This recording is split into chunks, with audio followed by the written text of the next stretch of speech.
안녕하세요 여러분, 봄베이 브리더 캡틴 강입니다. 고양이를 처음 키우시려는 분들 여러가지 준비물 검색을 해보시는데요, 정말 많은 게 나오는데 이걸 다 사자니 돈이 좀 부담스럽기도 하고 꼭 필요한지도 모르겠고, 안 사자니 왠지 불안해지시기도 하고 고민이 많으셨을 거예요. 저도 이제 고객분들께서 고양이를 데려가기 위해서 준비를 하는 과정에서 어떤 걸 사야 돼요? 이렇게 물어보신 분들이 많이 있거든요.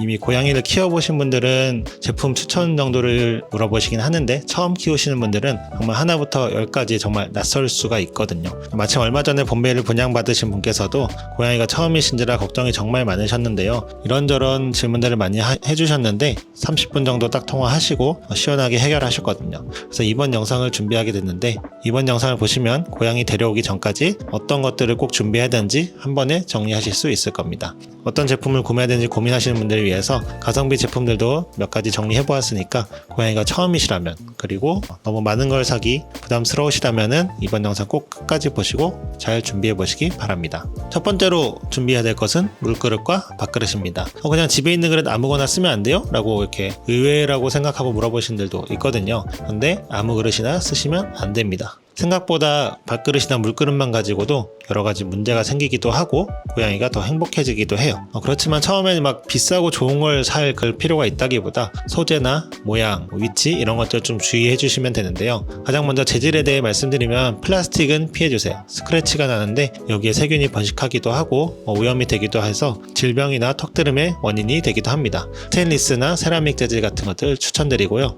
그리고 고양이는 원래 좀 물을 좀 적게 먹는 경향이 있어요. 그렇다고 음수량이 부족해도 되는 게 아니라, 물을 적게 마시면 신장 질환으로 이어지기가 쉽거든요. 그렇기 때문에 만약에 물을 잘 안 먹는다면 여러 가지를 조정해 봐야겠지만, 소재로는 유리로 된 거를 사용해 보시면 좀 음수량이 는다는 말이 있습니다. 그리고 신선한 물을 좋아하기 때문에 물이 좀 오염된 것 같으면 자주 갈아주시면 좋고요. 또 위치를 한 군데만 두지 마시고 여러 군데 놓아두시면 고양이가 오며 가면서 자연스럽게 물을 더 많이 마시게 됩니다. 두 번째는 그릇의 모양인데요, 모양도 정말 중요해요. 그릇이 너무 깊거나 좁으면 수염이 닿아서 스트레스를 받습니다. 이거를 이제 수의학에서는 수염 비스커 패티그라고 부르기도 하는데요, 만약에 여러분이 밥을 먹을 때 항상 기다란 텀블러에다가 밥을 주고 그걸 젓가락으로만 먹어야 된다고 생각해 보세요. 생각만 해도 좀 짜증나고 불편하지 않나요? 그러다 보니까 그릇이 적절하지 않으면 밥 먹을 때마다 고양이들도 스트레스를 정말 많이 받아요. 그래서 그게 싫어서 사료를 발로 꺼내서 막 이렇게 먹기도 하고 턱드름이 생기기도 합니다. 또 먹은 다음에 토하는 경우도 있고요. 이게 밥 먹는 게 불편해지면 정말 성격이 예민해지고 날카로워질 수도 있어요.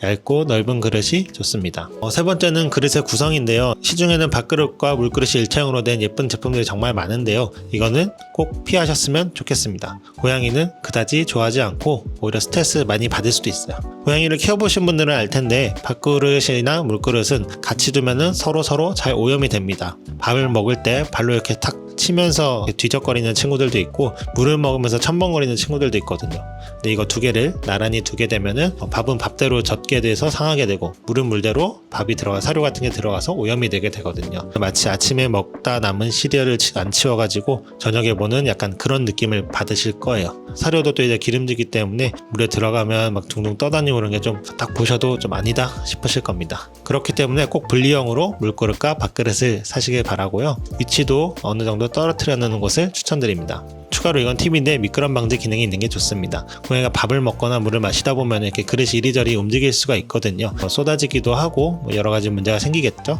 또 한 가지, 높이가 어느 정도 있는 제품도 좋습니다. 높이 조절이 되면 더 좋고요. 어린 고양이들은 그래도 좀 나은데, 나이 든 고양이들은 그릇이 낮으면 아무래도 불편하다 보니까 관절 쪽에 문제가 생기기도 하고 소화가 잘 되지 않아서 토하는 경우도 있거든요. 실제로 새만 먹으면 토한다는 분들, 이 그릇만 높은 걸로 바꾸어 주었는데 그게 해결되었다는 얘기도 심심찮게 있습니다. 여러분도 TV 앞에 두는 거실장에 음식을 두고 소파에서 밥을 먹어보신 적이 있으시죠? 혹은 바닥에 신문지 같은 거 깔고 이렇게 식사해 보시면은, 한두 번이면 괜찮은데 매일 그런다고 생각하면 정말 불편하고 스트레스 받거든요. 고양이들도 비슷하다고 생각하시면 됩니다. 두 번째로 이제 화장실과 모래인데요, 모든 준비물 중에 정말 신중하게 골라야 된다고 생각합니다. 집 집사와 고양이의 행복이 이 화장실에 따라서 정말 많이 달라지거든요. 고양이에게는 화장실이 그냥 단순히 배변하는 곳이 아니라 정말 자기만의 공간이면서 또 중요한 곳이거든요. 이 화장실의 위치나 재질, 모래 재질 같은 게 마음에 들지 않으면 다른 곳에 실수를 하기도 하고 또 마찬가지로 질병이나 여러 행동학적 문제가 발생하기도 합니다. 제게 분양을 받아 가시는 분들께는 제가 이제 처음에 좀 안내를 드려서 화장실 문제 때문에 사실 연락이 오는 경우는 잘 없었는데요. 주변에 고양이를 키우시는 분들을 보면 이 화장실이 항상 좀 고민이 되시더라고요. 근데 딱 이 기본적인 것 몇 가지만 지켜주시면 대부분의 화장실 문제는 해결됩니다. 먼저 크기인데요. 크기는 고양이 몸무게 길이의 2배 이상, 1.5배 이상으로 최대한 넉넉하게 주시면 좋고요. 고양이를 위해서라면 무조건 오픈형 타입이 좋습니다. 뚜껑이 있으면 아무래도 안에 악취가 고이기도 하고 배변을 하면서 냄새나 냄새뿐만 아니라 먼지 같은 게 쌓이기도 하고요. 또 배변을 하는 동안 주위를 둘러볼 수 없으니 불안해하는 아이들도 있거든요. 그렇지만 이제 집사와 같이 살기 위해서는 불가피하게 뚜껑이 필요한 경우도 있긴 있으니까 그런 거는 어느 정도 고양이와 잘 협의를 해보셔야 될 것 같습니다. 만약 원룸같이 좁은 공간에서 키우신 분들은 모래가 너무 날리고 악취가 심하면 사는 것 자체가 굉장히 힘들 수가 있거든요. 이럴 때는 모래도 냄새를 잘 잡아주는 걸로, 그리고 먼지가 날리지 않는 거, 화장실도 좀 뚜껑이 있으면 좀 더 크기를 큰 걸로 해주시는 게 좋을 것 같습니다. 모래는 개인적으로는 이제 무향을 강력히 추천합니다. 고양이 호각은 인간보다 14배 이상 예민하기 때문인데요. 향이 강하면 화장실 사용을 거부하는 경우도 있긴 있어요. 모래 종류는 정말 다양하게 있는데요. 사실 가장 좋은 것은 실제 모래에 가까운 질감이나 이런 걸 가진 건데 아무래도 먼지도 많이 날리고 하다 보니까 여러 가지들을 사용해 보시는 것 같아요. 저도 카사바 모래는 안 써봤는데 나머지는 대부분 써봤거든요. 우드칩도 써보고 실리카겔, 벤토나이트, 두분 모래, 그 안에서도 여러 가지 종류들인데 굉장히 저렴한 것부터 비싼 것까지 다양하게 써봤습니다. 근데 환경이나 상황의 문제가 아니라면 그냥 벤토나이트가 가장 좋았던 것 같아요. 근데 벤토나이트도 정말 종류가 많은데 어떤 거는 먼지가 많이 날리고 그렇다고 고가의 물품을 사자니 굉장히 부담이 되거든요. 만약에 그 벤토나이트를 쓰고 싶은데 금액이 부담되신다 하는 분들은 제가 링크 걸어둔 제품이 가성비도 괜찮고 쓸만하니까 한번 써시는 것도 좋을 것 같아요. 그러면서 이제 다른 제품들도 여유될 때 하나씩 사서 섞어서 써보시면서 맞는 제품을 찾으면 될 것 같습니다. 세 번째로 꼭 필요한 거 스크래처인데요. 강아지를 키워보신 분들 그리고 고양이를 처음 키워보시는 분들이 좀 간과할 수 있는 물품입니다. 스크래처는 꼭 있으면 좋을 것 같아요. 혹시 없으면 안 돼요? 라고 하시는데 꼭 사시길 바랍니다. 그렇게 비싼 물품도 아니고 근데 이제 없으면 고양이들이 알아서 스크래처를 만들어 쓰거든요.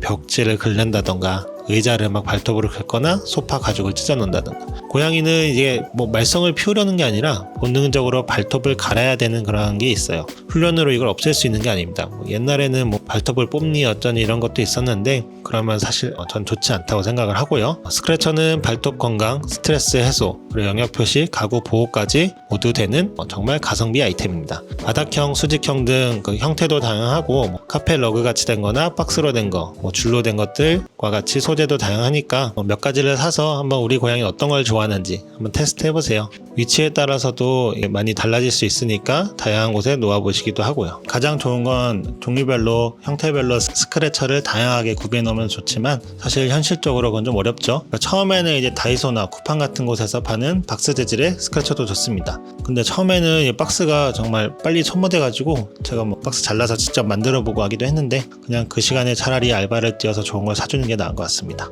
네 번째는 은신처입니다. 고양이는 무리지어 생활을 하기도 하는데 독립적인 공간이 꼭 필요한 동물이기도 해요. 나만의 공간이 있어야 심리적인 안정감을 느끼거든요. 특히 입양을 처음 간 고양이들은 새로운 환경에 어떻게 보면은 고양이 입장에서는 약간 납치되어 가는 것 같은 그런 느낌을 받을 수도 있거든요. 그래서 처음 낯선 냄새, 낯선 사람들 사이에 끼어가지고 새로 적응을 하게 되는데 그 과정에 자기가 익숙한 공간, 나 혼자만의 공간이 있으면 훨씬 빠르게 적응할 수 있고 안정감 있게 살아갈 수 있습니다. 근데 이 은신처를 어떻게 만드냐? 숨숨집을 준비해두면 좋고 그게 좀 어떻게 해야 될지 모르겠고 여의치 않다. 그러면은 데리고 가신 그 이동장에 브리더나 캐터리에서 주는 담요 정도를 깔아두시면 충분합니다. 입양 후에 며칠간은 이 안에서 나오지 않아도 정상이거든요. 봄베이 고양이처럼 좀 사교적인 성격을 가지고 있으면 간 첫날부터 나와서 이렇게 탐색하고 돌아다니고 막 뛰어놀기도 하는데 많은 고양이들이 길게는 한 일주일 정도까지도 사람을 피해 다니고 숨어 있기도 합니다. 근데 이게 이 고양이들이 뭔가 겁을 많이 먹었거나 잘못된 행동이 아니고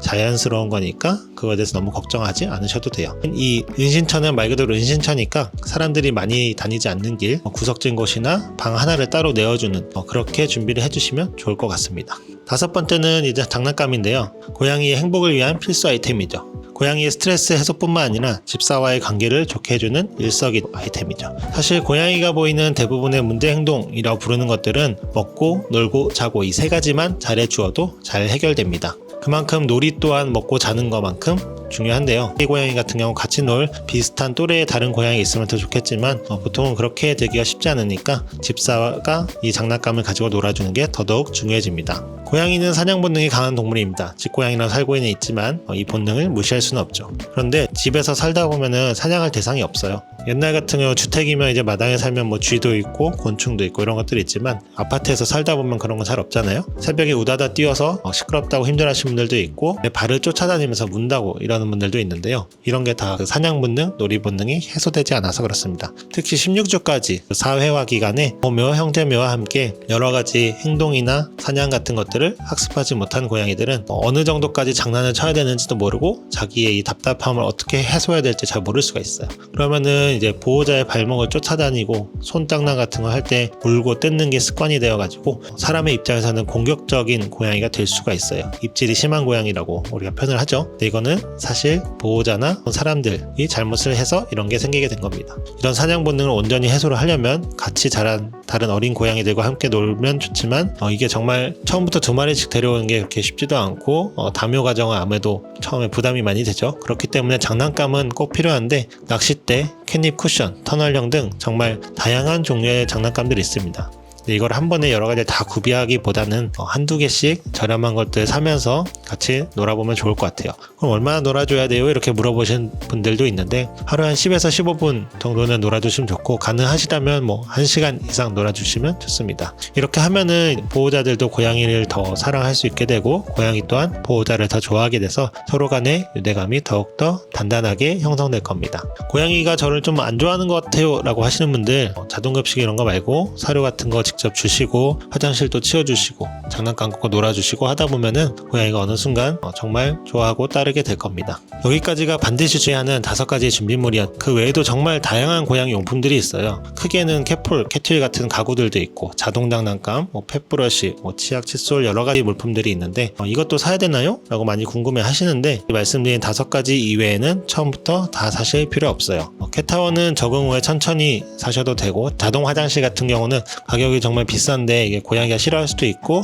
사실 정말 바쁘신 분들 외에는 그렇게 추천드리지는 않습니다. 자동 급수기 같은 경우도 호불호가 많이 갈리기도 하고 세척이나 위생 문제에 있어서 관리가 어려운 부분도 사실 있어요. 그리고 고급 침대 이런 거 알아보신 분들도 있는데 수십만 원짜리 침대를 사다 놔도 그냥 택배박스를 더 좋아하는 아이들입니다. 물론 천천히 하나씩 사는 건 좋은 것 같아요. 빛 같은 것도 관리를 위해서 필요할 수 있고 양치를 하기 위해서는 치약이나 칫솔 등도 필요하겠죠. 투약기도 만약을 위해서 집에 구비해두면 좋고요. 그렇지만 오늘은 어디까지나 반드시 준비해야 되는, 그러니까 처음에 데리고 올 때 꼭 있어야 되는 물품들을 위주로 말씀드린 거니까요. 이후 고양이와 집사를 위한 다른 추천 물품들은 따로 다음 영상에서 준비해 보도록 하겠습니다. 다시 한번 정리해드리면 입양 전 반드시 준비해야 될 물품 5가지 있습니다. 첫 번째로 물그릇과 밥그릇. 얇고 넓은 모양으로 플라스틱은 피해서 스테인리스나 세라믹으로 하라고 말씀드렸고요. 두 번째는 화장실과 모래 그리고 똥삽까지 여기 추가되는데 넉넉한 크기와 가급적이면 오픈형 화장실 그리고 향이 나지 않는 모래 좋습니다. 세 번째로 스크래처인데요. 고양이와 집사 모두의 행복을 위해서 꼭 있어야 된다고 말씀드렸고요. 네 번째는 은신처.